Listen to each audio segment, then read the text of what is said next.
no rakstu sērijas Tilts savējiem. Nu, lūk, tāpēc arī tilts aiz muguras. Un tas ir par tautiešiem, kuri ir atgriezušies dzimtenē un arī spējuši izmantot valsts un pašvaldības mērķfinansējumu saukt par grantu savai uzņēmējdarbībai. Saka, esot grūts lēmums, bet kurš teica, ka būs viegli? Viegli tas nebija arī Kirmuška ģimenei, kura pēc 18 gadiem Skotijā tagad ir atpakaļ dzimtenē. 3 gados viņi ir izveidojuši stabilu biznesu ar zemes rakšanas darbiem un nu pat gatavojas apvērt bagīju trasi Skultē. Šitais ir tas M izmērs? Kam ir? Kurš ir vēl kāds iekšā tur? I don't know. It's right there, bruh. There are two here. Vispār, cik tā atgriešanās bija viegla vai grūta vai sarežģīta? Prasīja savu plānošanu. Mēs briedām, mēs domājām 2 gadus, kamēr izdomājām. Nu, nevis izdomājām, bet kamēr sagatavojāmies, tā teikt, nobeigt lietas tur un sākt šeit, meklēt dzīves vietu, izdomāt, kur mēs būsim. Par skolām domājot jau uzreiz. Kas bija tas grūtākais? Draudzenes, kas palika Skotijā, tas bija tas smagākais jauniem Jā, un cilvēkiem. arī valoda, viss no jauna. Bet tu latviešu valodu tak jau zināji. Kaut cik. Zināju, ko nu tu mānies? Ne tik labi. Man bija ar jauniem skolā jāsāk, ka lieta bija jāmācās kopā, jāraud kopā, jāpild mājas darbi, matemātika jāatcerās. Pat līdz asarām. Jā, bija līdz asarām. Un kā tev bija? Kaut cik normāli. Nu, viss jauns, bet lēnām mierīgi pieradu. Nu, un jums bija tāds savs stabils bizness celtniecībā. Tagad arī ir uzņēmums, tagad ir 2 uzņēmumi. Viens uzņēmums ir nodarbojas ar zemes darbiem, mums ir celtniecības tehnika, jā, ekskavātori, damperi, bobkati. Tad mēs apzaļumošanu un zemes darbus darām. Dabūja palīdzību, to reemigrantu atbalstu arī un iegādājamies jaunu ekskavātoru. Un ar to mēs vēl šodien strādājam. Nu, jau ir 2. gads. Nu, kā jūs vērtējat šo palīdzību? Brīnišķīgi. Brīnišķīgi ieteikt visiem, kam ir iespēja un kam ir uzņemšanās izmantot. Ļoti liels atbalsts. Tas ir vērtīgi. Jā. Bet kādu jūs vēl izjutāt un kādu jums tika sniegts atbalsts kā cilvēkiem, kas atgriežas Latvijā? Nu, es zinu, ka ir šie konsultanti. Vai to jūs arī izmantojāt? Jā, mēs bijām saziņā ar Vidzemes reģiona koordinātoru Ingu.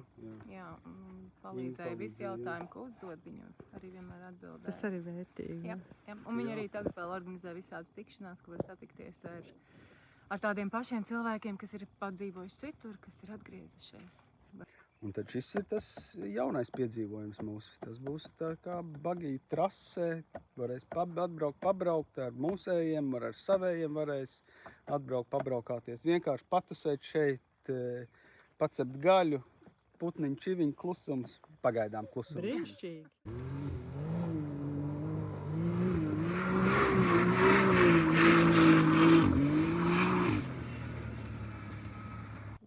Gan jau, ka viss tik rožaini nav arī, teiksim, no pieaugušā skata. Kā jums? Mīnus, man liekas, ko mēs tā kā runājot nonācām, birokrātija. Sajūtāt.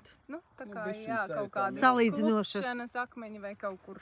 Nu, varbūt tas mums ir jau, man liekas, tās iet jau viss iet uz labo pusi. Vienkārši mums bija pierasts savādāk, tur ir savādāk un šeit ir savādāk. Nu, varbūt kaut kā,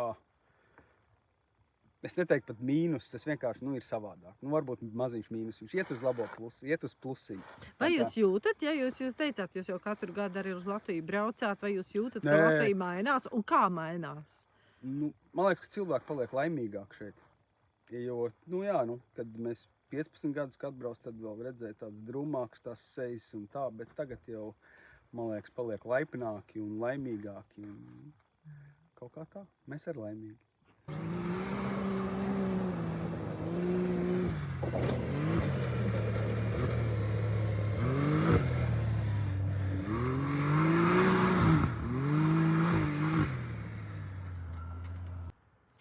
Bagiju izmēģināja, bija gan adrenalīns, gan putekļi. Bet tagad uz Valmieru. pie Reiņa Krēgera, kurš pēc vairāk nekā 10 gadiem ASV un Čehijā kopā ar sievu Baibu un mazo meitiņu Noru ir atpakaļ Latvijā. Arī viņiem atgriešanās nebija vienkārša, taču nemirkli nebija šaubījušies, ka jābrauc mājās. Reinis bija saņēmis vieglatlētikas treneru darbu piedāvājumu Valmieras sporta skolā, kur strādāja jau 3. gadu. Un arī viņš izmantoja grantus. Satiek viņu treniņā Jāņa Daliņa stadionā ar 2 jaunajiem hokejistiem – Robertu Naudiņu un Rudolfu Bērskalnu, kas atbraukuši no Amerikas uz brīvdienām. Pirmais grieziens 90 grādu pa labi, un tad viss būs viens kleņķis 90 grādu pa kreisi.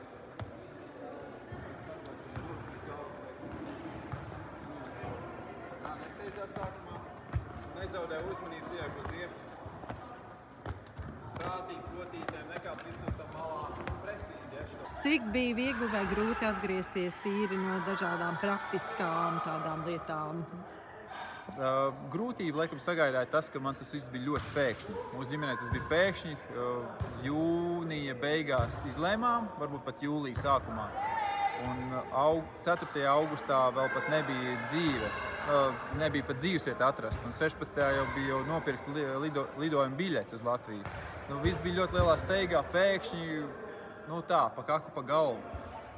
Tas arī radīja to stresu, ka varbūt dzīvesvieta, ja iepriekš būtu gadu ātrāk plānojuši to visu, finanses būtu nedaudz iekrājuši un atbraucām bez iekrājumiem, varbūt pat mīnusos nelielos, bija investējis tur kompānijā, ko un kā. Grūti bija uzsākt to dzīvi, no algas līdz algai, kādu laiku bija jācīnās. Bet tā, viss pārējais īstenībā kopumā, nerunājot te Valmierā, gaujas gaiss, viss taciņas, kas te ir, tā daba, un arī jau pirmā lieta - valoda, ka tu beidzot dzirdi savējos, un tas bija baigi forši. Sajust atkal to, ko 10 gadu nebijām dzirdējuši. Jūs bijāt piemirsis latviešu valodu? Es biju nedaudz arī pat piemirsis. Man pirmos 2 gadus te pa amerikāni sauc.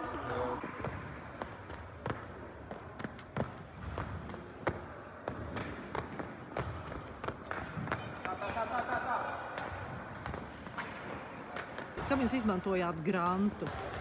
Jā, pirmo grantu, kas bija tā kā es kā emigrants atgriezies, gribu taisīt biznesu.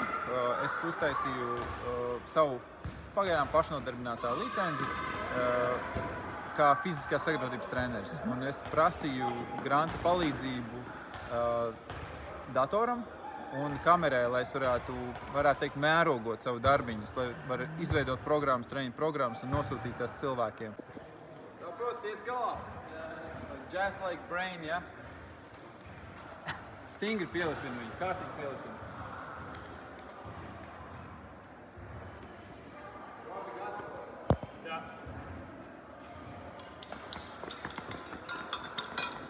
Man tā misijas apziņa, ka es eju un es varu nedaudz kaut ko uzlabot savā zemē.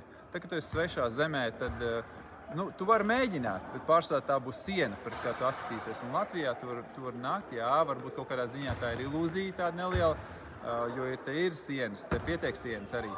Bet tu kaut ko arī vari mainīt ar to savu pieredzi, ko tu esi sakrājis Amerikā. Manā gadījumā es biju cīnījies, nebiju bumbulējis Amerikā un Čehijā. Es biju mācījies daudz, un es varu atnest šeit un uzlabot lietas. Un tā sajūta, ka tu patiešām mainīji to savu zemi un viņu uzlaboji. Un tas ir tas, ko es varu teikt, kas ir tas vērtīgākais. Bet te jums arī ir jāpasaka, ko tad jūs gribat mainīt? Jā. Es gribu mainīt to, ka Latvijā bērni, lielākā daļa, nevis 20%, kā šobrīd ir, kas kustās, kas sasniedz 1 stundu dienā minimālo Pasaules veselības organizācijas rekomendēto fizisko aktivitāšu apjomu, ka tas mainās no 20 vismaz uz 80%. Ka bērniem patīk sportot caur sporta stundām, caur iniciatīvām, caur sporta skolu, caur tautas sportu. Solās mainīt to likumu, bet viss sākās tik un tā ar treneriem, ar vecākiem, ar apziņu ģimenēs, ka kustība ir vērtība. Ja mums būs tas ieinstalēts bērnībā, mums patiks to darīt, mēs to turpināsim darīt. Arī valstī ekonomika būs labāka un cipari pozitīvāki, ja būs mazāk slimo. Vairāk tādi, kas grib kustēties. Un tas ir tas, ko es gribu mainīt caur apziņu, caur piemēriem, caur savām bibliotekām, caur semināru vadīšanām, caur to domu, ka tautas sports ir prieka sports. Un tad tālāk atvasinām arī lielo sportu un ķēdītē jābūt tādā veidā.